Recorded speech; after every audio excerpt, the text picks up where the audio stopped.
দেখা যায় নাতির লাশ দাদা কবরে নামায়, ছেলের লাশ বাবা কবরে নামায়, হয় কি হয় না? আমার যুবক ভাইদেরকে বলবো, এখন যদি এই সময়টাতে আর যৌবনে যদি আপনি আল্লাহর ইবাদত না করেন, আফসোস করবেন, হায় হায় হায় কেন আমি আমার তারুণ্য কাজে লাগালাম না। আর যৌবনের ব্যাপারটাই তো আলাদা, কারণ ইবনে মাসউদ রাদিয়াল্লাহু আনহু হাদিস বর্ণনা করেছেন, তিনি বলেছেন লা তাজুলু কদামা ইবনি আদম মিন ইনদি রাব্বিহি হাত্তা ইউসআলা আন খামসিন, 5 প্রশ্নের জবাব না দিয়ে কিয়ামতের ময়দানে কোনো মানুষ কদম ধরাতে পারবে না। তার মধ্যে একটা প্রশ্ন থাকবে, আন শাবাবিহি ফিমা আবলাহু, তোমার যৌবনকাল কোথায় কিভাবে কাটিয়েছো, এই যৌবনের হিসাব যার কাছে দিতে হবে। গলার আওয়াজ বড় করে সবাই বলেন তিনি কে? এজন্য আল্লাহর নবী বলেছেন, ইখতানিম, তুমি গনিমত মনে করো, শাবাবাকা ক্বাবলা হারামিক, বৃদ্ধ হওয়ার আগে যৌবনকালকে তুমি তোমার জন্য গনিমত মনে করো। যৌবনকালকে গনিমত মনে করে যে যুবক তার যৌবনকাল, যে তরুণ তার তারুণ্য আল্লাহর পথে দিতে পারবে, ইবাদত বন্দেগীতে কাটাতে পারবে। বিখ্যাত হাদিসের অনেকগুলো গ্রন্থ, বুখারী, মুসলিম, তিরমিজি, নাসাঈ, ইবনে মাজাহ সহ অনেকগুলো হাদিসে এই হাদিস এক যুগে বর্ণিত হয়েছে। আল্লাহর নবী বলেছেন, সাবাতু ইউযিল্লুকুমুল্লাহু ফি যিল্লিহি ইয়াওমা লা যিল্লা ইল্লা যিল্লু, 7 শ্রেণীর মানুষকে রব্বুল আলামিন কিয়ামতের ময়দানে তার আরশে আজিমের নিচে ছায়া দিবে, যেদিন আল্লাহর আরশে ছায়া ছাড়া আর কোনো ছায়া থাকবে না। তার মধ্যে এক শ্রেণীর মানুষ হলো তারা, ওয়াশাবুন নাশাআ ফি ইবাদাতিল্লাহ, যেই যুবক তার যৌবনকাল আল্লাহর পথে বিলীন করেছে। এখন অনেক যুবক তরুণকে দেখা যায় যৌবন আল্লাহর কাছে বিক্রি করে না, তার যৌবন সে বিক্রি করেছে বেনামাজি বেঈমান নেতাদের চামচামির জন্য। ও যুবক ভাইরা, keep in your mind, youth is not a gift given by your leader. যৌবন আপনার নেতার দেওয়া গিফট নয়, এই যৌবন যিনি দিয়েছেন তিনি কে? Youth is called the golden season of human life. যৌবনকালকে মানুষের জীবনের স্বর্ণালী সময় বলা হয়। আল্লামা ইমাম ইবনুল কাইয়্যিম রাহিমাহুল্লাহ তিনি বলেছেন, যৌবন হলো কচু পাতার, কিসের মতো? কচু পাতায় পানি পড়লে কচু পাতার পানি টলমল টলমল করে হঠাৎ করে সেটা পড়ে যেতে পারে। আমাদের যৌবন চরিত্র বিধ্বংসী চতুর্মুখী উপাদান দ্বারা বেষ্টিত। আমরা একটু গাফেল হলেই আমাদের চরিত্র বিধ্বংসী এই উপাদানগুলো আমাদের যৌবনকে একেবারে শেষ করে দিতে পারে। এজন্য এই যৌবন আর তারুণ্য কারো চামচামির জন্য নয়, এই যৌবন আর তারুণ্যকে ওয়াকফ করতে হবে আল্লাহর জমিনে আল্লাহর দ্বীন কায়েমের জন্য। রাজি আছেন যুবক ভাইয়েরা?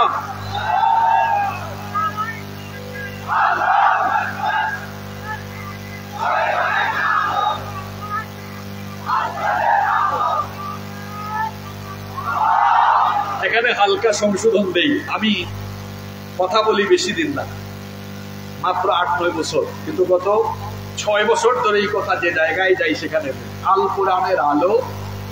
ঠিক আছে, আপনাদের সাথে আমি একমত, কিন্তু আগের লাইন এভাবে বলবেন, মানুষের হৃদয়ে হৃদয়ে যাবে। কথা বুঝতে পেরেছেন? এরপরে আপনাদের কথা বলেন, এটার সাথে আমরাও একমত।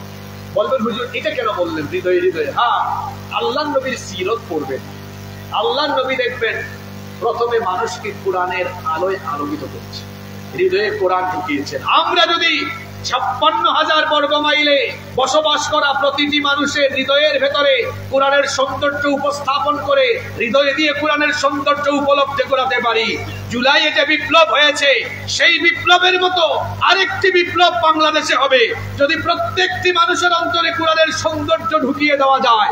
সেটি যদি তারা উপলব্ধি করতে সক্ষম হয়, আরেকটি গণবিস্ফোরণ বাংলাদেশে হবে, যেই গণবিস্ফোরণের মাধ্যমে 56,000 বর্গ মাইলের প্রতি ইঞ্চি জমিনের উপরে ইসলামের পতাকা বিজয়ী হয়ে উড্ডীয়মান হয়ে যাবে ইনশাআল্লাহ। এই জন্য এই ঠাকুরগাঁওয়ের প্রতিটি গ্রামের, প্রতিটি এলাকার, প্রতিটি বাড়ির প্রতিটি সদস্যের ভেতরে কোরআনের আলো পৌঁছে দিয়ে কোরআনের সৌন্দর্য তাদের হৃদয়ে দিয়ে উপলব্ধি করি প্রত্যেকটি এলাকাকে ইসলামী আন্দোলনের দুর্গে পরিণত করতে হবে। রাজি আছেন তো সবাই? আল্লাহ তৌফিক দান করেন। জাহান্নামীদের 2 নম্বর আফসোস হবে, ইয়া লাইতানি কদ্দামতু লি হায়াতি, হায় আফসোস, যদি আমার ফেলে আসা জীবনে আমল করে যদি আমি কিছু পাঠায় রাখতাম, যে হায়াতে আমার জীবনে কিছু আমল করে যদি পাঠায় রাখতাম, আজকে কাজে লাগতো। ও ভাইয়েরা, আমার বাবাজানরা, মায়েরা, বোনেরা, এখন যে আমল করেন না, আফসোস করবেন। তখন জান্নাতীরাও বলবে, আরে নামাজটা আরেকটু বাড়ালাম না কেন? তাহাজ্জুদ আমার আবু বকর ভাই করেছে 1 ঘন্টা, আমি 2 ঘন্টা করলাম না কেন? তাইলে তো জান্নাতের স্ট্যাটাস তার চেয়ে আমরা আরেকটু বেড়ে যেত। মুমিনরা প্রতিযোগিতা করবে তাকওয়ার কাজে, কল্যাণের কাজে। রাসূলের সাহাবীরাও তাই করতেন, আর আল্লাহ সেটা করতে আদেশও, আল্লাহ আদেশ দেন নাই? আল্লাহ বলেছেন, তাআওয়ানু আলাল বিররি ওয়াত তাকওয়া ওয়া লা তাআওয়ানু আলাল ইসমি ওয়াল উদওয়ান। সৎ কাজে, ভালো কাজে, কল্যাণের কাজে, তাকওয়ার কাজে পরস্পরকে সাহায্য সহযোগিতা করো। এখানে প্রতিযোগিতাও করা যাবে, কিন্তু অসৎ কর্মে, গুনাহের কাজে, সীমা লঙ্ঘনের কাজে একজন আরেকজনকে কোন ধরনের সহযোগিতাও করা যাবে না। এই ক্ষেত্রে কোন প্রতিযোগিতাও করা যাবে। জাহান্নামীরা কিয়ামতের ময়দানে 3 নাম্বার আফসোস করবে, যদি আমাকে আমলনামা না দেওয়া হতো, আমলনামা হাতে পেয়ে আফসোস করবে, এটা না দিলেই ভালো হতো। বলেন তো, যারা এসএসসি এইচএসসি পরীক্ষায় ফেল করে, তারা কি একাডেমিক ট্রান্সক্রিপ্ট মার্কশিট হাতে পেয়ে তারা কি আনন্দে খুশি হয় নাকি? খুশিতে আত্মহারা হয় নাকি? বরং সে আরো বলে, রেজাল্ট না দিলেই ভালো হইতো, আমার ইজ্জত ঠিকতো। যেমন মাঝে মাঝে দেখবেন অটো পাস হলার আবার রাগ কইরেন না, যখন পরীক্ষা হয় নাই, ভালো ছাত্র হয়েছে, তখন কিন্তু খারাপ ছাত্ররা খুশি হয়ে গেছিল বেশি। কিন্তু মুমিনরা কখনো পরীক্ষা আসলে পরে বিচলিত হয় না। মুমিনের জীবনটাই হলো পরীক্ষার। যেমন আমাদের জাতির পিতাকে সাহস করে বুঝতে বললেন না, জোর করে কি জাতির ঘাড়ে জাতির পিতা চাপিয়ে দেওয়া যায়? জাতির পিতা বানিয়েছেন কে? সেই আল্লাহ বলছেন, মিল্লাত আবিকুম ইব্রাহিম, তোমাদের মিল্লাতের পিতা হলেন ইব্রাহিম আলাইহিস সালাম। সেই ইব্রাহিম আলাইহিস সালামের গোটা জীবনটাই পরীক্ষার ছিল। আমরা ইব্রাহিমের সন্তান, আমাদের জীবনেও পরীক্ষা আসবে। আমাদের পূর্বপুরুষরা পরীক্ষা আসলে বিচলিত হন না, জেল জুলুমে বিচলিত হন নাই। এই যে আমার বাম পাশে বসা দেলোয়ার ভাই, আপনারা দেখেছেন যতবার তাকে আদালতে তোলা হয়েছে, মুখের মধ্যে হাসি ছিল। আমি কি বানিয়ে বললাম? ইমানদারেরা জুলুমের নির্যাতনে ভীত বিহ্বল হয় না। কোরআনওয়ালারা ফাঁসির কাছে গেলেও মুখের থেকে হাসি যায় না। আপনারা দেখেছেন এদেশে ইসলামী আন্দোলনের শীর্ষ নেতৃবৃন্দকে ফাঁসিতে ঝুলানো হয়েছে, কখনো বিচলিত হন নাই, বিচ্ছিন্ন দেখি হাসতে হাসতে ফাঁসির কাছে চলে গিয়েছে। ইমানদাররা কখনো জুলুমে নির্যাতনে বিচলিত হয় না, কারণ জুলুম নির্যাতন আসে মর্যাদা বাড়ানোর জন্য। জুলুম নির্যাতনে কেউ যদি শহীদ হয়ে যায়, শহীদের মর্যাদা সবার থেকে কম না বেশি? শহীদের মর্যাদা বেশি। জুলুমের নির্যাতনে আমরা বিচলিত হই না, কারণ আমরা জানি এই পথ হলো কণ্ঠকাঠিন্য, এটা ভুল বিছানো পথ নয়। যুগে যুগে দিনের পথে যারা থেকেছে, তারা এভাবেই জুলুমের সম্মুখীন হয়ে ইমানের পরীক্ষায় অবতীর্ণ হয়েছেন, ঠিক কিনা? আমাদের পূর্বপুরুষ তো তারা, যারা জ্বলন্ত অঙ্গারের উপরে ইমানের পরীক্ষা দিয়েছে। আমরা তাদের উত্তরসূরি, যারা উত্তাল সাগরের উত্তাল তরঙ্গমালাকে পাড়ি দিয়ে আগ্নেয়গিরি অগ্নিকুণ্ডে নিক্ষিপ্ত হয়ে উত্তপ্ত বালুর উপরে ইমানের পরীক্ষা দিয়েছেন, গুরু জালেমের সাথে আপোষ করেন নাই। আমরা তাদের উত্তরসূরি। আমরা হাসতে হাসতে আল্লাহর দ্বীনের জন্য জীবন দিতে পারি, কিন্তু গুরু জালেমের সামনে মাথা নত করার ইতিহাস আমাদের নয়।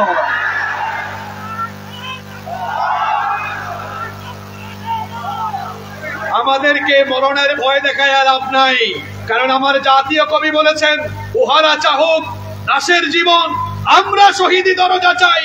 নিত্য মৃত্যু ভীতরা, মোরা মৃত্যু কোথায় খুঁজে বেড়াই, ঠিক কিনা? মৃত্যু আমাদের জন্য মৃত্যু নয়, এই মৃত্যু হলো আমাদের জন্য শাহাদাতের দুয়ার, শাহাদাতের দরজা, যার মাধ্যমে আমরা নবজীবনের সূচনা পাই, ঠিক কিনা? 17 বছর আমাদের উপরে, আমাদের ভাইদের উপরে কত নির্যাতন তারা করেছে, কিন্তু 5 আগস্টের পরে আশ্চর্যের ব্যাপার হলো তারা 17 ঘন্টাও বাংলাদেশে থাকতে পারবে না। তিনি আবার বলতেন, এটা আমার বাবার দেশ, আমি কখনো পালাবো না, অথচ তিনি কাউকে কোনো কিছু না বলে হঠাৎ করে চোরের মতো পালিয়ে চলে গেলেন। আবার তারা বলতো, এই ভাই একটু দাঁড়াও, একসাথে মাইরা দিও, আমি একসাথে তুলে দিই, সামনে আমার আরো পয়েন্ট, তুমি এখানে যদি চিৎকার দিয়ে বলা হটাই ফেলো, আমার তো 4-5 নম্বর পয়েন্ট আরো ডেঞ্জারাস কথা আসছে। এটা ওমর মার্কা ছেলে, আল্লাহ ওমর রাদিয়াল্লাহু আনহুর মতো কবুল করে নেন। বাংলাদেশে তার মতো সাহসী যুবক আছে বলে এই বাংলাদেশে ভারতের 5টা গোলামরা ভারতীয় আধিপত্যবাদ কায়েম করতে পারে না। এ ধরনের দেশপ্রেমিক যুবকেরা বাংলাদেশে যতদিন থাকবে, অন্য কোন দেশের কোন সংস্কৃতি বাংলাদেশে কায়েম করতে দেওয়া হবে না, হবে না, হবে না ইনশাআল্লাহ। সম্মানিত ভাইরা, আমি বলছিলাম তারা 17 ঘন্টাও থাকতে পারবেন। আর কথায় কথায় রাজাকার চুয়াডাঙ্গায় গত বছর দর্শনায় আলমডাঙ্গায় আমার মাহফিল বন্ধ করে দিয়েছি। ওসি সাহেব আমাকে ফোন করে বলল, আপনার ব্যাপারে অভিযোগ আছে, আপনি কোথায়? আমি বললাম আমি চুয়াডাঙ্গা।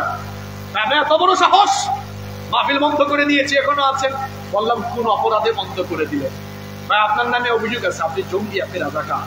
আমি বললাম আমার জন্য 90-এর দশকে আমি রাজাকার হই কেমনে? আপনি চেতনায় রাজাকার।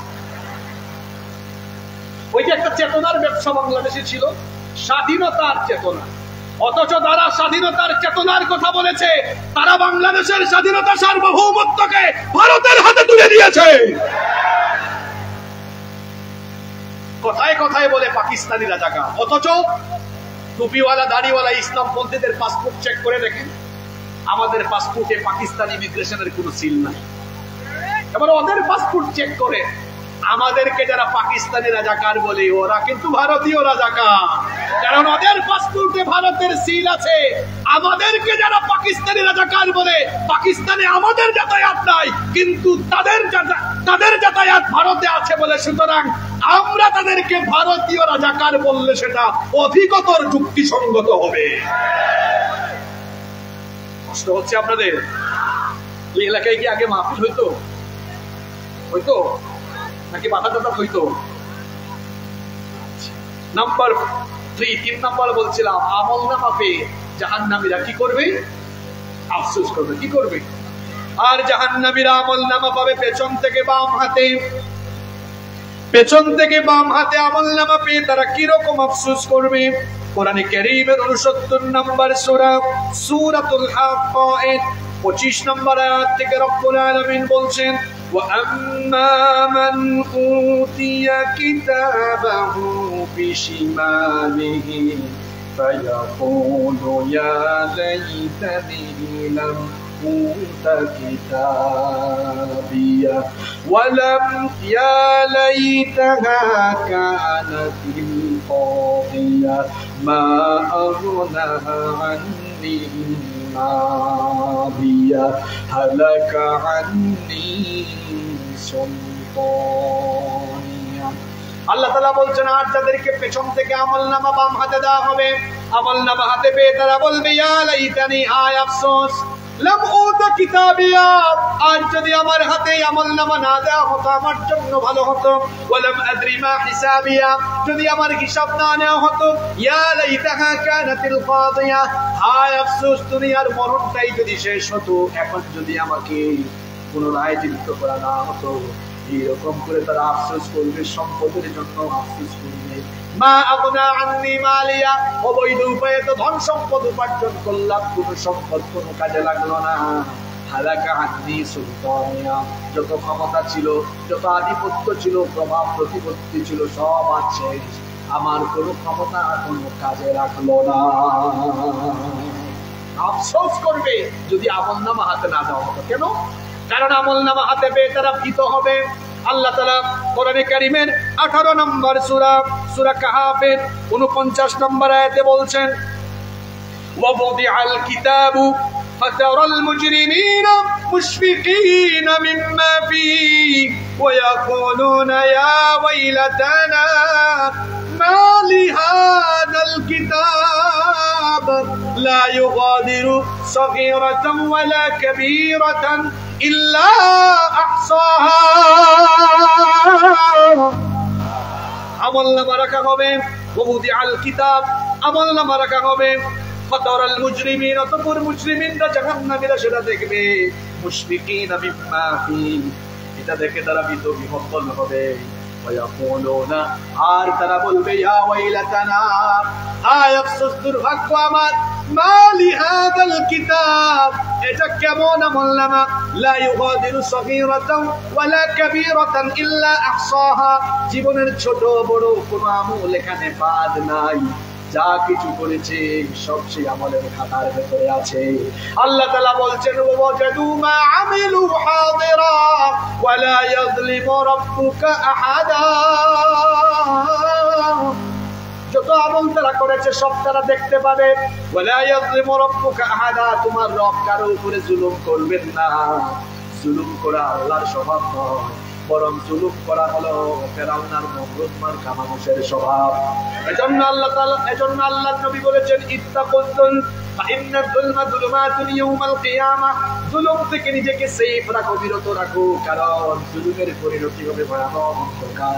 আল্লাহর বিচারে কোনো জুলুম নাই, কিন্তু ফেরাউন মার্কা মানুষদের বিচারের মধ্যে সুবিচার থাকে না, থাকে শুধু জুলুম আর জুলুম। এজন্য আপনারা জুলুমের বিচারে দেখেছেন, পাস কুড়াইছে একজন, মামলা খাইছে আরেকজন, অপরাধ করেছে একজন, সাজা পেয়েছে আরেকজন। কি এগুলো বাংলাদেশে ছিল না তো? জোরে বলেন ছিল না তো? হ্যাঁ, বিচারের নামে অবিচার করে, বিচারের নামে অবিচার করে আমাদের সোনার টুকরাদেরকে শহীদ করে দেওয়া হয়েছে।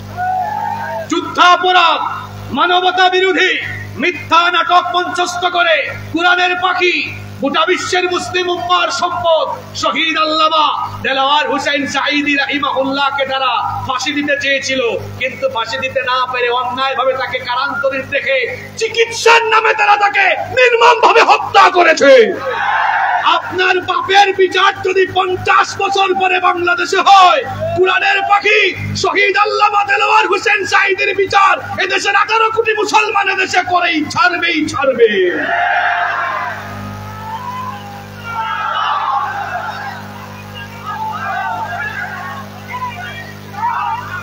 সম্মানিত ভাইয়েরা, সম্মানিত ভাইয়েরা, আল্লাহ তাআলার স্বভাবে জুলুম।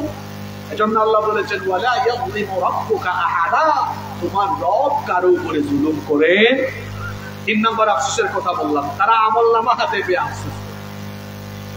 সবাই রেডি তো? 4 আর 5 কিন্তু আগেই বলেছে, ওই যে ছেলেকে থামাই দিলাম না। সবাই রেডি? মনোযোগ আছে নাকি জিমানি টিমানি আসছে? 4 নম্বর আফসোস জাহান্নামীদের। আমি তো মাঝে মাঝে অবাক হই যে মানুষ এই আকাম কুকাম করে এই আয়াতগুলো তার চোখের সামনে পড়ে না। আমি তো সূরা নাম্বার আয়াত নাম্বার বলছি, বাড়ি গিয়ে মিলাই লিখেন। আল্লাহ যেন আমাকে সহ সবাইকে হেদায়েত দেন। 4 নম্বর আফসোস জাহান্নামীরা করবে, হায় আফসোস, কেন আমি দুনিয়াতে অমুকের আদর্শ তমুকের আদর্শের জয়গান না আগে রাসূলের আদর্শের অনুসারী হই। কোরআনে কারীমের 25 নম্বর সূরা সূরাতুল ফুরকানের 27 নম্বর আয়াতে রব্বুল আলামিন বলছেন ওয়ায়াউমা ইয়া'আযযু আলা ইয়াদাইহি ইয়াকুলু ইয়া লাইতানি তাখালতু মা'আর রাসূলি সাবিলা।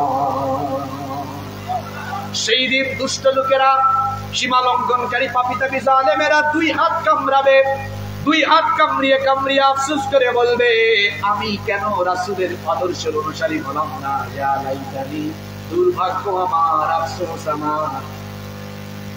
ইয়া লাইতানি ইত্তাখাযতু মা'আর রাসূলি সাবিলা, আয় আফসোস, আমি রাসূলের আদর্শের অনুসারী কেন হলাম না। কেন আমি অমুকের আদর্শ তমুকের আদর্শের জয়গান গাইলাম, কেন আমি রাসূলের আদর্শের অনুসারী হলাম না। আমার আপনার সমাজে এমন বহু মানুষ আছে ঈমান আলী, কিন্তু তার ঈমান ঠিক নাই, তার নামের মুসলমান, কিন্তু কুরআনের সাথে তার জীবনের কোনো মিল নাই। আর এই ধরনের নামধারী মুসলমান কিন্তু আমাদের সমাজে অনেক আছে। দেখবেন নাম হলো ফজর আলী, কিন্তু ঘুম থেকে উঠে দুপুর 12টায় নাম হলো রমজান আলী, দেখবেন রমজান মাসে দুপুর বেলা গাঁজা খায়। নাম হলো কুরবান আলী, সামর্থ্য আছে কুরবানি দেয় না। নাম হলো জোহর আলী, কিন্তু কোনদিন জোহরের নামাজ পড়ে না। নাম হলো ইমান আলী, কিন্তু করে সব বেঈমানি। এরকম বহু মুসলমান কিন্তু আমাদের মধ্যে আছে যাদের জীবনের সাথে কোরআনের কোনো মিল। আমার নবী তো এমন ছিলেন না। আমাদের মা আম্মা জান আয়েশা রাদিয়াল্লাহু আনহা বলেছে, কানা খুলুকুল কুরআন, আমার নবীর চরিত্র ছিল কোরআন। আমাদের বাসা বাড়িতে আছে প্রিন্টেড কোরআন, আর আমার নবী ছিলেন প্র্যাকটিক্যাল কোরআন। কিন্তু আমার আপনার জীবন হলো এমন, এই যে ভিতরের নামাজে দেখেন কি জাতের মুনাফিকিটা করলো। ভিতরের নামাজে বলে আল্লাহুম্মা ইয়্যাকা না'বুদু ওয়া লাকা নুসাল্লি ওয়া নাসজুদু ওয়া ইলাইকা নাসআ ওয়া নাহফিদু ওয়া নারজু রাহমাতাকা ওয়া নাখশা। এই যে বললো আল্লাহ তোমার দ্বীনের সাথে যারা জারি করে তাদের সাথে আমার কোনো সম্পর্ক নাই। যারা তোমার দ্বীনের বিরোধিতায়, যারা তোমার দ্বীনের আদর্শের বিরোধী হয়ে নিজেদের বানানো আদর্শ কায়েম করে, আল্লাহ তাদের সাথে আমার কোনো সম্পর্ক নাই। এই কথা, এই ঘোষণাটা দিল কিসের ভেতরে? কথা বলছেন না কেন? নামাজের ভেতরে ঘোষণাটা দিল আল্লাহ তোমার দ্বীনের আদর্শের বাহিরে, কোরআনের আদর্শের বাহিরে যাদের আদর্শ আছে তাদের সাথে সম্পর্ক না। কথাটার ঘোষণা দিল নামাজে। নামাজ থেকে বের হয়ে চলে গেল ফুটবল মার্কা, আপেল মার্কার মিছিল। বলেন তো নামাজের সাথে আর নামাজের বাইরের জীবনের মিল আছে নাকি? একজন মুমিন নামাজে বলবে যা, নামাজের বাহিরেও করবে তা। রাসূলের আদর্শের বিপরীতে যাইয়েন না, জীবন শেষ হবে, জীবন নষ্ট হবে, আখিরাত নষ্ট হবে। 5 নম্বর আফসোসের কথাটা শুনেন, যারা রাসূলের আদর্শ বাদ দিয়ে অমুক ভাইয়ের আদর্শ, তমুক ভাইয়ের আদর্শ, অমুকের আদর্শ, তমুকের আদর্শ গ্রহণ করেছেন, করলেন বা করবেন, ভালো করে শুনেন আল্লাহ পরের আয়াতে কি বললেন। তখন জাহান্নামীরা আফসোস করে বলবে, ইয়া ওয়াইলাতা লাইতানি লাম আত্তাখিদ ফুলানান খালিলা। মনোযোগ আছে?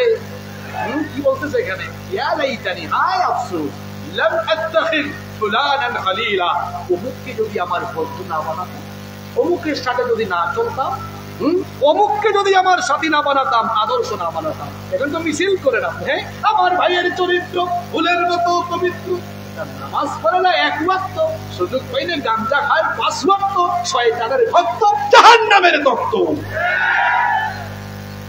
যারা মিছিলে গেলে পড়ে আল্লাহর নাম রাসূলের নাম নিতে পারে না, তাকে জিজ্ঞেস করতে চাই, কে তোমার গলা চেপে ধরলো, তোমার মুখ চেপে ধরলো, কেন তোমার স্রষ্টার নামের স্লোগান তোমার মুখ থেকে বের হয় না? আফসোস করবে, লাইতানি লাম আত্তাখিদ ফুলানান খালিলা, অমুককে যদি বক্ত না বানাতাম খুব ভালো হবে। কেন? কারণ লাকাদ আদাল্লানি আনিদ যিকর, সে আমাকে আল্লাহর জিকির থেকে দূরে সরিয়ে রেখেছে। ভণ্ড, বেনামাজি, বেঈমান নেতাদের পেছনে তার চলাফেরা, সামনে পিছনে এদের সাথে ঘুরঘুর করছে। আপনারা কি রাগ করছেন? বলে আমার বানানো কথা, জোরে বলেন বানানো কথা। কিয়ামতের দিন নেতা নিয়েও আফসোস করা লাগবে। কি নিয়ে আফসোস করা লাগবে? দুনিয়াতে আফসোস চলতেছে, চলতেছে না? আমাদেরকে রেখে চলে গেল, আফসোস চলতেছে না? আমার বড় আশ্চর্য লাগে যারা তাদের কর্মীদেরকে বিপদের মুখে ঠেলে দিয়ে নিজেরা সেফলি চলে যায়, সেই দলের অনুসারী যারা, সেই দল করে দলীয় পরিচয় দেওয়া লজ্জার ব্যাপার। দুনিয়াতে আফসোস ইতিমধ্যে চলে, আর কি আমাদের তো এখনো বাকি আছে। এখন বাকি যে আছে এটা সূরা ইব্রাহিম থেকে শুরু। কোন সূরা থেকে? দুনিয়াতে তো আফসোস ইতিমধ্যে চলতেছে, আর কিয়ামতের ময়দানে যখন এদের সাক্ষাৎ হবে তখন কিন্তু কেউ অন্য দেশে পালায়া যাইতে পারবেন না। সবাই জাহান্নামের ভিতরে, নেতাও জাহান্নামে, কর্মীও যখন পাবে তখন আটকায়া দিবে। আটকায়া দেয়া কর্মী তার নেতাকে কি বলবে? আল্লাহ কোরআনে সেটা তুলে দিয়েছেন। আল্লাহ তাআলা বলছেন, فَقَالَ الضُّعَفَاءُ لِلَّذِينَ اسْتَكْبَرُوا إِنَّا كُنَّا لَكُمْ تَبَعًا هَلْ أَنْتُمْ مُغْنُونَ عَنَّا مِنْ عَذَابِ اللَّهِ شيء কর্মীরা বলবেন নেতাজি দাঁড়ান দাঁড়ান হ্যাঁ ওয়েট কথা আছে কি ইন্না কুন্না নিশ্চয়ই আমরা লাকুম তাবান আপনাদের অনুসারী ছিলাম হ্যাঁ ছিলাম মানে আপনাদের কথা শুনে তো সব আকাম প্রকাম করে আপনারাও এখানে আমরাও এখানে দুনিয়াতে তো আকাম প্রকাম করে ধরা খাইলে আপনারা বহুত সাপোর্ট দিচ্ছেন এই অস্বীকারে ধরেছো এটা আমার লোক তাড়াতাড়ি ছাড়ো বহুত সাপোর্ট দিয়েছেন কিন্তু এখন নেতাজি প্রশ্ন হলো ফাহাল আনতুম মুগনুনা আন্না মিন আযাবিল্লাহি মিন শাই আজ আল্লাহর আযাব থেকে আমাদেরকে বাঁচানোর জন্য কিছু করতে পারবেন না এই প্রশ্নটা কর্মী করেছে কাকে কথা বলছেন না কেন নেতা তো ঠেকছে নেতার কামই হইলো সুযোগ পাইলে একটু বক্তৃতা সুযোগ পাইলে কি করা ওই দিন ওই চান্স নিয়ে ফেলবে বলবে দাদা আমার কিছু কথা আছে শোন কর্মীরা বড় প্রত্যাশা নিয়ে বলবে দেখি নেতা কি বলে তখন নেতা আফসোসের কথা সেখানে শোনাবে বলবে লাউ হাদানাল্লাহু লাহাদাইনাকুম দেখে ভাই আল্লাহ যদি আমাদেরকে হেদায়েত দিতেন তোদের তো আমরা হেদায়েতের পথে রাখতাম কি জাতের আফসোসের কথা শুনে কর্মীরা বড় আশাই ছিল কি সেটা বলবে কিন্তু শোনাইছেও কি আফসোস কি শুনতেছে কি চাচা কি হয়েছে বসা আমার চাচা কি যায় না আসে ওই 1 নাম্বার না 2 নাম্বার আসলে বেশি রাত হয়ে গেলে এটা একটা সমস্যা আপনারা কি আর কয়েক মিনিট থাকতে পারবেন পারবেন পারবেন পারবেন আফসোসের কথাটা শুনে যান কই দেখ রে ভাই আমারে আল্লাহ হেদায়েত দেন নাই তোদের কি কেমনে দিতাম কর্মীর ভাই এটা কোনো কথা হইলো বাট থাক এরপরে আরো কিছু কথা আছে কি বলে শোন বেশি লাফাইস না سواء علينا أجزعنا أم صبرنا ما لنا من محيص আজ তুমি কর্মী আর আমি নেতা উভয় পক্ষ আমরা ধৈর্য ধরি আর না ধরি সবর করি আর না করি জাহান্নামে উভয়ের অবস্থা আজকে সাওয়া মানে সমান সমান নেতাও বিপদে কর্মীও জোরে বলেন নেতাও বিপদে কর্মীও এরপরে মানুষ আরেকটা আফসোস করবে এটা 6 নাম্বার আফসোস 6 নাম্বার আফসোস করে তারা বলবে আহারে কেন আমরা এই ভণ্ড বেনামাজি ইসলাম বিরোধী রাসূলের আদর্শ থেকে বিচ্যুত এই নেতাদের অনুসরণ না করে আমরা যদি রাসূলের আদর্শের অনুসারী যারা আল্লাহর নবীর সুন্নাত বাস্তবায়ন করতে চাইতো কোরআনের আদর্শ কায়েম করতে চাইতো কেন আমরা আল্লাহ আর রাসূলের আনুগত্য করে তাদের অনুসারী হলাম না 6 নম্বরে আফসোস করে তারা কি বলবে শুনেন কোরআনে কারীমের 33 নম্বর সূরা সূরাতুল আহজাবের 64 নম্বর আয়াত থেকে আল্লাহ তাআলা বলছেন ইয়াউমা তুকাল্লিবু wujuhuhum ফিন-নারি ইয়াকুলুনা ইয়া লাইতানা আতানাল্লাহা ওয়া আতানা রাসূলুনা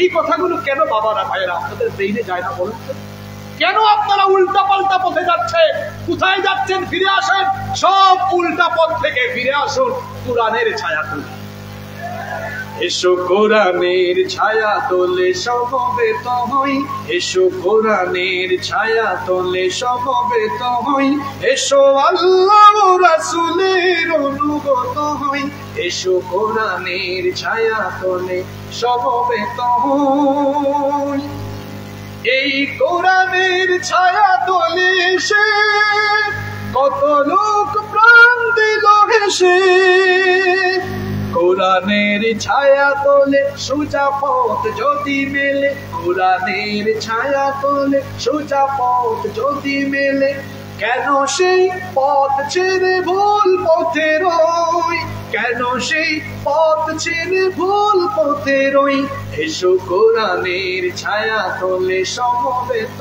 হই এসো আল্লাহ রাসূলের অনুগত হই এসো কোরআনের ছায়া তলে সমবেত হই বলেন আল্লাহু আকবার এই যে আফসোস করে বলবে আয় আফসোস কেন আল্লাহ আর রাসূলের আদর্শের অনুসারী হলাম না এই আফসোস পার্টি তখন কি করবে বলবে আল্লাহ একটা অভিযোগ আছে দুইটা অভিযোগ কি আল্লাহ আমাদের নেতারা যে আমাদের কাছে এই জায়গায় আফসোস করাইছে যদি এখানে করাইছে এখানে এখন তারা বলতেছে আযাব নাকি সমান সমান, আমরা এটা মানি না।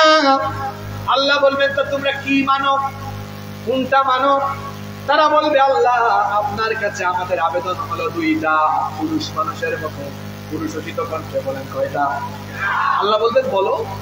তখন এরা বলবে আল্লাহ আমাদের 1 নম্বর আবেদন হলো আমাদের নেতাগুলোর একটু সামনে দেন, দুনিয়াতে এরা আমাদেরকে চামচার মতো ব্যবহার করেছে, আজকে একটু প্রতিশোধ নেই। আল্লাহ বলবেন কেমনে প্রতিশোধ নিবা? তখন তারা বলবে আল্লাহ এদেরকে একটু সামনে দেন, আমাদের সামনে দিলে পরে আমরা কি করব? নাজআলহুমা তাহতা আকদাবিনা লিয়াকুনা মিনাল আসফালিন। আমাদের সামনে দেন, এদের বুকের উপরে উঠে এদেরকে পদদলিত করে, দলিত মথিত করে, বেইজ্জত করে আমরা জাহান্নামে যাব। এটা আমাদের 1 নম্বর চাওয়া। নেতা সেদিন উঠবে, কর্মীর পায়ের ধুলা খাবে। এরপরে বলবে আল্লাহ 2 নম্বর দাবিটা হলো, 2 নম্বর চাওয়া হলো, আল্লাহ বলবেন বল। তখন তারা বলবে ইয়া লাইতানা, এখানে ইয়া লাইতানা দেখেন, তারা বলবে ওয়াকালু রব্বানা ইন্না আতানা সাদাতানা ওয়া কুবারানা ফাআদাল্লুনা সাবিলা। হে আমাদের রব, আমরা আমাদের এই ইন্না আতানা সাদাতানা, আমরা আমাদের এই সাদাতানা অর্থাৎ আমাদের সরকারদেরকে, নেতাদেরকে অনুসরণ করতাম, ফাআদাল্লুনা সাবিলা, আর এরা আমাদেরকে গুমরাহির পথে, ভ্রষ্টতার পথে নিয়ে গিয়েছিল।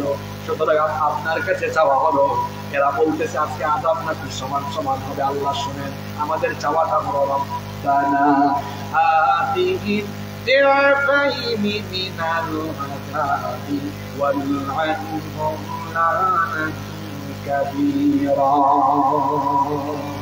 আমাদেরকে জাহান্নামে আপনি যে আযাব দিবেন, আমাদের নেতাগুলোর একটু ডবল করে দিয়ে।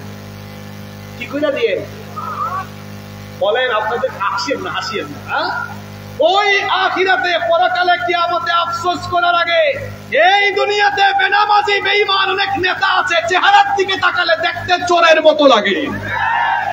এদের সঙ্গ ছেড়ে দিয়ে, যাদেরকে দেখলে পরে রাসূলের কথা মনে পড়ে, যাদেরকে দেখলে পরে রাসূল প্রেম আসে, যাদেরকে দেখলে পরে সাহাবীদের কথা মনে পড়ে, তাদের সাথে আমরা থাকবো। কারা কারা রাজি আছেন তো হাত তুলে দেখো।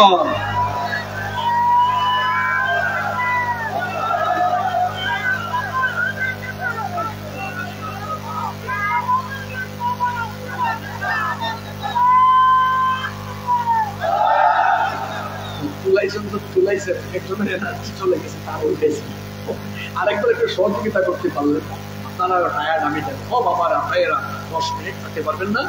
আমি 12টার পরে এমনিতেই মানুষকে রাখি না, কারণ ওয়াজ শোনা মহল, ফজর পড়া ফরজ। সামনে থেকে প্রতিটি এলাকায় আমরা 10টার ভিতরে কিভাবে মাহফিল শেষ করা যায়, আমরা এই রীতি চালু করতে চাই। যুবক ভাইরা কি সহযোগিতা করবেন? আমাদের শরীর লামত দেয় আমাদেরকে। আমিও তো এখনো ইয়াং মানুষ, যুবক মানুষ, এরকম যদি রাত জাগাইয়া মাইরা ফেলেন আমাদের সাথে। শোনেন, আমরা তো সামান্য কোরআনের ছাত্র, আমাদের অনেক উস্তাদরা আছে না। হারে সেদিন আমার উস্তাদকে দেখলাম, ডক্টর বি.এম. মফিজুর রহমান আজহারি, নাম শুনছেন না আপনারা অনেকে? কত ধরনের সমস্যা ধরে গেছে। ওই যে আমার স্যারকেও, আমার উস্তাদকেও ওই জোয়ান বয়স থেকে মানুষ এরকম রাত জাগায় জাগায় রাখছে। তিনি বিশ্ববিদ্যালয়ের প্রফেসর। একজন প্রফেসরকে আপনি একটা ব্যক্তি মনে করবেন না, তিনি একটা প্রতিষ্ঠান। একজন আলেম কিন্তু উম্মার বিরাট বড় সম্পদ। এজন্য বলা হয় মাউতুল আলিমি মাউতুল আলম। আলেমের মৃত্যু মানে একটা জগতের মৃত্যু। একদিনে আলেম হয় না, এটা হইতে 25-30 বছর সময় লাগে। যে রত্ন আমরা হারিয়েছি গত কয়েক বছরে, এত তাড়াতাড়ি পাবে? হ্যাঁ, চলে গিয়েছেন আমাদেরকে ছেড়ে আল্লামা আহমদ শফি, চলে গিয়েছেন জুনাইদ বাবুনগরী, চলে গিয়েছেন আল্লামা দেলাওয়ার হোসেন সাঈদ। এই রত্নগুলোকে কি আমরা যাদেরকে হারিয়েছি, এ ধরনের মানুষ পাওয়া কি এত সহজ? মাহফিল গুলোকে আমরা একটা সিস্টেমের ভেতরে নিয়ে আসবো। পারবেন? আমাকে 10 মিনিট সময় দিবেন না আপনারা? দিবেন তো? 10 মানেই 10, আমি 10কে 11 করবো না, একটু সহযোগিতা করবেন। পারবেন তো? শেষে দিয়ে একটা পয়েন্ট রাখছি, ওই যে আয়াত খুতবার ভেতরে পড়ছি ওইটাকে কৌশলে নিয়ে গেছি শেষে। বুঝতে পেরেছেন? শেষ ভালো যার সব ভালো। এরপরে আসেন, আপনারা লিখে দেওয়া লাগবে না, মনে আছে আমার। 7 নাম্বার আফসোস করবে, 7 নাম্বার আফসোস করবে কিয়ামতের ময়দানে জাহান্নামীরা জান্নাতীদের দিকে তাকায় দেখবে, জান্নাতীরা জান্নাতের নিয়ামতে আছে, তারা তো নামাজি ছিল, তারা তো কোরআনের পথে ছিল, দ্বীনের পথে ছিল, রাসূলের আদর্শের অনুসরণ করে জীবন পরিচালনা করত। সেই জান্নাতি মুমিনদেরকে জাহান্নামীরা দেখে আফসোস করে বলবে, ইয়া লাইতানি কুনতু মাআহুম ফাআফুযা ফাউজান আযীমা। হায় আফসোস, আমি যদি এদের সাথে দুনিয়ায় থাকতাম, এরা তো নামাজি ছিল, এরা তো কোরআনের আন্দোলনের সাথে সম্পৃক্ত ছিল, এদের সাথে যদি থাকতাম আমিও এদের মতো মহা সফলতা লাভ করতাম। 8 নাম্বার যা আফসোস তারা করবে, বিশেষ করে যারা মুশরিক, আল্লাহর সাথে যারা শিরক করেছে, শিরকের গুনাহ হলো সবচেয়ে বড় কবিরা গুনাহ। মুশরিকরা জাহান্নামে আফসোস করে বলবে, সূরা কাহাফের 42 নম্বর আয়াত, তারা বলবে, ওয়া ইয়াকুলু ইয়া লাইতানি লাম উশরিক বিরাব্বি আহাদা। হায় আফসোস, আমি যদি আমার রবের সাথে শিরক না করতাম। শিরকের গুনাহ হলো সবচেয়ে মারাত্মক। শিরকের অনেক ধরন আছে, প্রকার আছে, শিরকে আকবার আছে, শিরকে আসগর আছে, আবার শিরক অনেকগুলো ক্ষেত্রে হয়। যেমন শিরক তাওহীদের ক্ষেত্রে তাওহীদের ধরনের উপর হয়, যেমন শিরক ফিল ইবাদা, ইবাদতের ক্ষেত্রে শিরক হয়। শিরক ফিল আসমাই ওয়াস সিফাত, আল্লাহর নাম এবং গুণের সাথে শিরক হয়। যেমন অনেকে বলে গাউসে আজম, গাউসে পাক, আল্লাহর গুণের সাথে মানুষকে গুণান্বিত করা আল্লাহর সাথে শিরক। ঠিক তেমনি ভাবে আশিরক ফিল উলুহিয়া, ক্ষমতা সার্বভৌমত্বের সাথে অনেকে শিরক করে। কয় সকল ক্ষমতার উৎস হলো, সকল ক্ষমতার উৎস কি? হায় রে জনগণ, তারা যদি সকল ক্ষমতার উৎস হয়, এই জনগণ তার নিজের 3.5 হাত বডির উপর তার ক্ষমতা আছে? যারা বলছে না আছে, না আছে, ক্ষমতা আছে। আপনার পেট ব্যথা, মাথা ব্যথা আপনি নিয়ন্ত্রণ করতে পারেন? পারেন না তো। যার 3.5 হাত বডির উপরে নিয়ন্ত্রণ নাই, কি হাস্যকর কথা, তারা নাকি সকল ক্ষমতার। ডায়রিয়া হইলে দৌড়ার দৌড়, পরে বলে আর উঠতে পারতেছে না, কুলাইতে পারি না গো।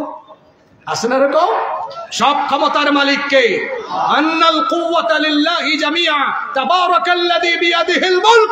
সব ক্ষমতা তার হাতের মুঠায়। বলার আওয়াজ বড় করে বলেন, তিনি কে? 9 নম্বরটা বাকি আছে গো, শেষ ভালো যার, সব ভালো। এটা বলবো না, টাকা দেওয়া লাগবে। বললাম না, টাকা দেওয়া লাগবে। আজকের আয়োজনে আপনারা খুশি না বেজার? কারা কারা খুশি একটু হাত তুলেন তো দেখি।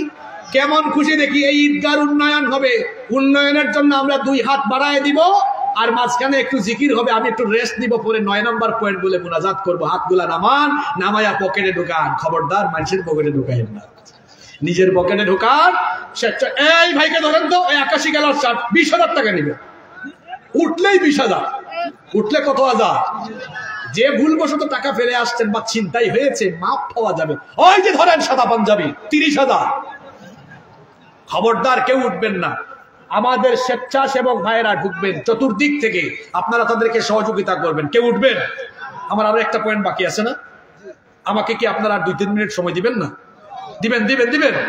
কই গিয়েছে? ঢুকতেছে, ঢুকতেছে। একটু জিকির করেন, লা ইলাহা ইল্লাল্লাহ বলেন, লা ইলাহা।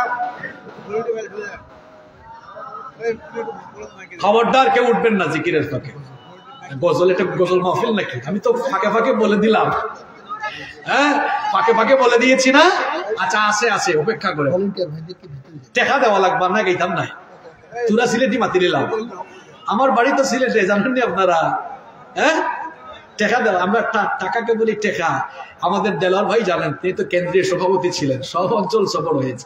আমরা সিলেটি মাত বহুত সুন্দর, আর আমি মাতলে আপনারা বুঝতে নাই। সিলেটি মাত বুঝেননি আপনারা? হ্যাঁ, বাংলাদেশের 2 অঞ্চলের ভাষা কিন্তু বড়। আমি বাড়ি সিলেট হলো, থাকি চট্টগ্রামের ফ্যামিলি সহ। এই 2 অঞ্চলের ভাষা, এই 2 অঞ্চলকে মানুষকে 2 দিকে দাঁড় করিয়ে দিলে মাঝখানে সবাই বেহুশ হয়ে যাবে। ডান দিকের এরা বলবে কিতাব হিসাব বালানি আয়ুক্কা বউকা হাইলক্কা, তো সিলেটি ভাষা, ঠিক আছে। আর চিটাগাঙ্গে গেলে অ বাজি ক্যানাস বাবাসনি, হ্যাঁ এমন সাংঘাতিক ভাষা। চিটাগাং আর সিলেটের 2 অঞ্চলের 2 মানুষ 2 দিকে থাকলে, আর মাঝখানে ঠাকুরগাঁও থাকলে, ঠাকুরগাঁও বেহুশ হয়ে যাবে। আপনাদের ভাষা তো বড় সুন্দর, তবে আপনাদের এখানে মনে হয় কোনো আপনাদের এখানে মনে হয় সিনের মাখরাজ উঠে গেছে, তাই না? এখানে আছে না? ওইদিকে বললাম সিন নাই, ইনশাআল্লাহ ইনসা। আমি বললাম আপনারা কোরআন শরীফের সিনকে কি করেন? হয় হুজুর সিন তো ঠিক রেখেছে। আমি বললাম সিনকে কি করেছেন? কই সিন ঠিক রেখেছি, মানে সিনের মাখরাজকে তারা উঠায় ফেলেছে।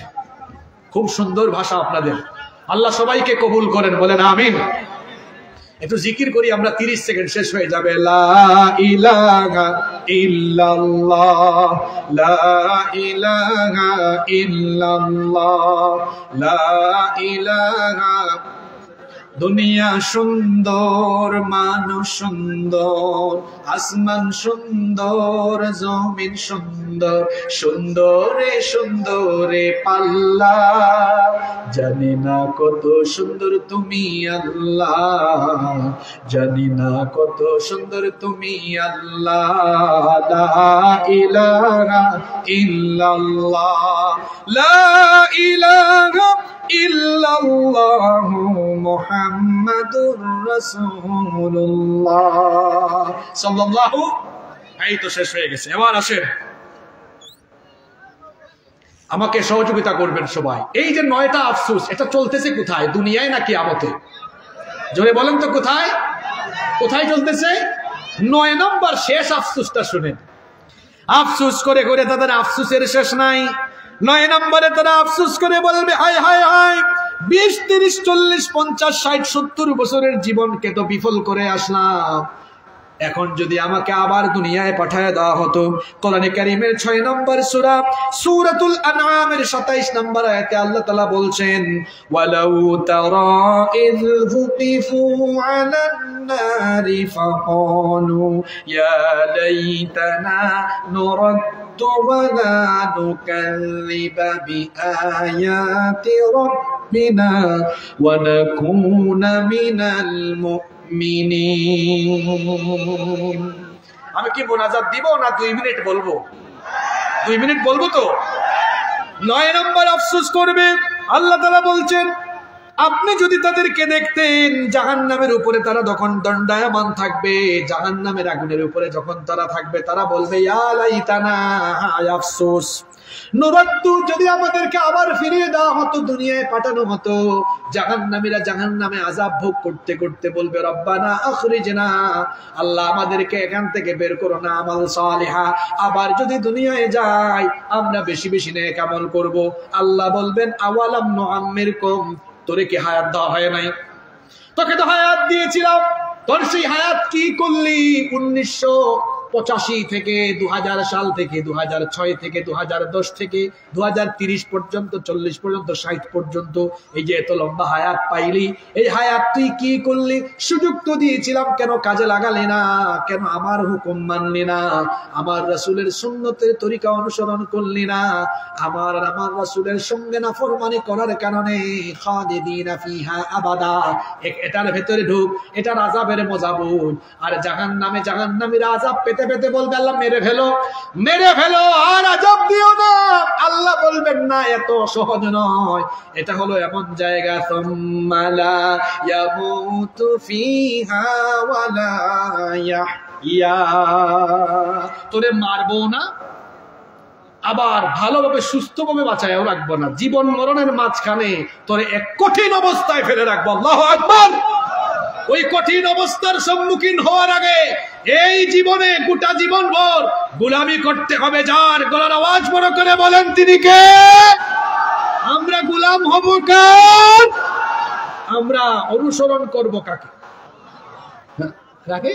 মুহাম্মাদুর রাসূলুল্লাহ সাল্লাল্লাহু। রাসূল আমার ভালোবাসা, রাসূল আমার আলো আশা, রাসূল আমার প্রেম বিরহের মূল আলোচনা,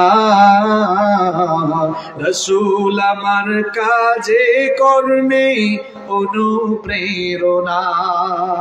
এই 9টি আফসোস করার আগে আল্লাহ যেন আমাদেরকে এই সব অপকর্ম থেকে বিরত হয়ে মুমিন হয়ে ইমানদার হয়ে দুনিয়ায় জীবন যাপন করে দিনদার ইমানদার মুত্তাকি হয়ে আমরা যেন আল্লাহর কাছে ফিরে যেতে পারি, আল্লাহ সেই তৌফিক দান করে দাও।